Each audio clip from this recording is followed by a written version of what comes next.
नमस्कार। आज हम मीरा के पद से दूसरा पद पढ़ेंगे। पहले पद को व्याख्या सहित इससे पहले की वीडियो में समझा चुकी हूँ और मीराबाई का संक्षिप्त जीवन परिचय भी हम जान चुके हैं।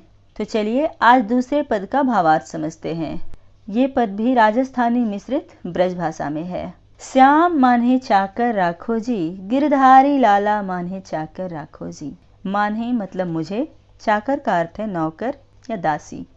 तो यहाँ मीराबाई कहती है कि श्याम, हे कृष्ण, आप मुझे अपना नौकर रख लीजिए। हे गिरधारी लाल, आप मुझे अपनी दासी रख लीजिए। चाकर रहस्यो बाग लगास्यो, नित उठ दर्शन पास्यो।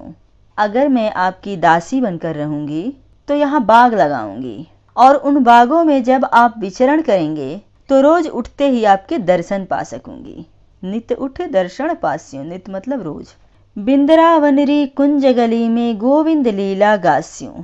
बिंद्रावन यानी वृंदावन को मीरा यहाँ कह रही है। वृंदावन की कुंज गलियों में हे गोविंद आपकी लीला के गीत गाया करूंगी, आपकी लीलाओं का गुणगान किया करूंगी।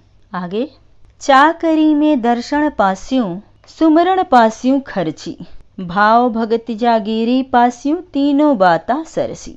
जिस प्रकार जब हम किसी की नौकरी चाकरी करते हैं तो हमें मेहनताना मिलता है और फिर हम उसे अपने हिसाब से खर्च करते हैं, तो उसी प्रकार यहाँ मीराबाई कहती है कि आपकी चाकरी करने से मैं आपके दर्शन पाऊंगी और आपका सुमरण करके उसे खर्च करूंगी। यानी आपका दर्शन ही मेरी कमाई होगी और आपका स्मरण ही मेरा खर्चा होगा। भाव भगति जागीरी पास्यूं, तीनों बाता सरसी।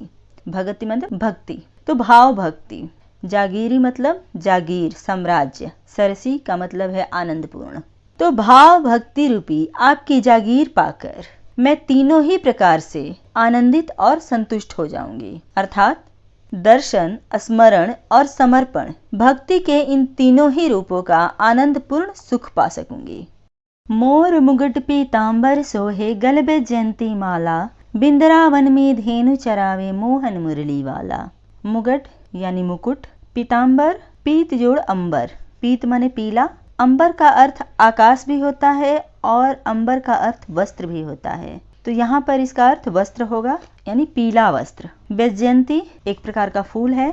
वैजयंती माला यानी वैजयंती फूलों की माला। धेनु मतलब गाय। मोहन कृष्ण का ही एक नाम है। इन पंक्तियों में मीराबाई श्री कृष्ण के रूप सौंदर्य का वर्णन करते हुए कहती है कि मेरा मोहन मुरली बजाते हुए वृंदावन में गायों को चरा रहे हैं और उनके शीश पर मोर पंख से सजा हुआ मुकुट है, पीले वस्त्र को धारण किए हुए हैं और उनके गले में वैजयंती माला सुशोभित हो रही है।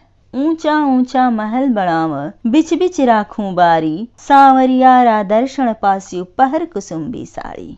आगे मीराबाई कहती है कि कृष्ण के ये जो ऊंचे ऊंचे महल बने हुए हैं, इनके बीच बीच में मैं बारी यानी फुलवारी बनाना चाहती हूँ और उन फुलवारियों में कुसुम्बी यानी केसरिया रंग की साड़ी पहनकर मैं अपने सांवरिया के दर्शन पाना चाहती हूँ। सांवरिया भी कृष्ण को ही कहते हैं क्योंकि उनका रूप सांवला था। आधी रात प्रभु दर्शन दीजियो, जमुना जी रे तीरा, मीरा रा प्रभु गिरधर नागर, ही बड़ो घड़ो अंधीरा। अर्थात इन पंक्तियों में मीरा प्रभु से विनती करती है कि हे प्रभु, हे कृष्ण, आप मुझे आधी रात के समय जमुना नदी के तट पर दर्शन दीजिएगा, क्योंकि हे गिरधर नागर, मेरा मन आपसे मिलने के लिए बहुत अधीर हो रहा है। मैं बहुत ही व्याकुल हूँ आपसे मिलने के लिए। इस पद में मीरा का श्री कृष्ण के प्रति प्रेम भाव और आत्मसमर्पण का भाव दिखता है। इस प्रकार आपका इस पाठ का दूसरा पद भी समाप्त हुआ। तो अगर आपको मेरा पढ़ाया हुआ समझ में आया हो, अच्छा लगा हो, तो लाइक ज़रूर कीजिएगा और अगर अभी तक आपने सब्सक्राइब नहीं किया है मेरा चैनल तो प्लीज़ सब्सक्राइब कर लीजिएगा। धन्यवाद।